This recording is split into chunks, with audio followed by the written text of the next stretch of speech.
willing to stick with them until they get the job done. Well, you mentioned the Democrats. Let's bring in Joe Sestak, a Pennsylvania congressman who has seen military conflict from both sides. He's a retired Navy Rear Admiral, but he's also now running for the U.S. Senate from Pennsylvania. And Congressman, first of all, what did you think of the president's speech tonight and the way he tried to balance the concerns within your party by saying we'll be out, begin to get out in July 2011 with doubling down on troops and adding another 30,000? John, I thought the president made a good speech, first off. As you know, I was on the ground in Afghanistan as head of the Navy's anti-terrorism unit early in that conflict. I strongly believe he did a good job in laying out our goals, our objectives there, which is truly Pakistan's safe haven for al-Qaeda. I do think that the president needed to provide an exit strategy in terms of benchmarks that we measure success or failure by. He set a timetable. I would have rather had seen, like he said in the speech, that conditions on the ground will be taken into account, but that those conditions were better assessed and provided to the public as benchmarks by which we can measure the cost of this war in terms of, are the benefits that are accruing to us better than the cost? And we can only do that if there is this ability to have benchmarks provided. I didn't see that in the speech.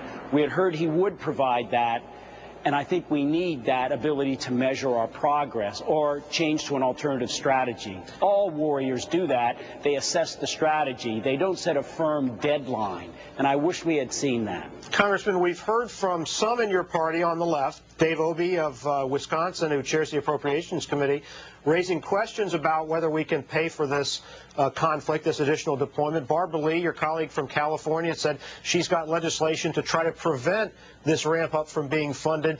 What is your assessment of the strength of those opponents, especially as you run in a Democratic primary for the United States Senate in Pennsylvania?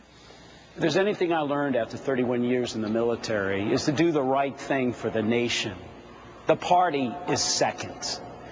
You don't do things, I believe, in this job, and the reason I am running for the Senate in Pennsylvania is for too long the leaders have been those that are more worried about political calculation rather than doing what's right in an honest, forthright way. This is not about my Senate primary. Well, do you think, I strongly believe that within our caucus, it will take convincing to see that this is about America's security. I strongly believe that.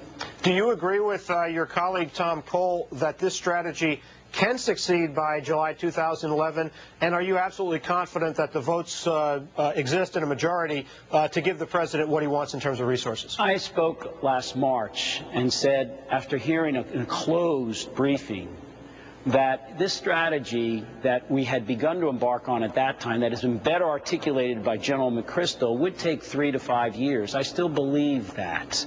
I think that's about the right time frame. If these benchmarks, which I think we still need to have, and the White House statement of fact says they will measure our progress, but it wasn't in the speech, if they show that success can be earlier, then we should do that. But I think a firm deadline in this war is different than wishing we had one in Iraq. In this case, I strongly believe this is not about Afghanistan or its central government that's so inept. This is about our security and ensuring that that safe haven of al-Qaeda in Pakistan is exterminated, and that is the kind of conditions that we need to measure. And Congressman, do you agree with Tom Cole that there will be a majority for the resources that the president wants, notwithstanding all the other things the Democratic Party wants to do on health care, energy, and other priorities? Yes, I do believe that you will find that the House as a whole, when you bring the two sides together, there'll be enough to say this is the right way to do things. We should have the resources. I do think we should pay for this. I have felt even in the Iraq war that we should have brought it into the budget at some time ago. I don't think taxing the rich is necessarily the right way to go. There's many tax loopholes for oil companies and others that we could look at. But I do believe that it needs to be brought into the budget process and paid for, because in my mind, it helps set the priorities of what's important to this nation. Congressman, I think we're out of time. You'll get an argument from Tom Cole of Oklahoma about closing those oil company loopholes, but we're going to leave it right there. Joe Sestak of Pennsylvania, Tom Cole of Oklahoma, thanks for being with us. Thank you.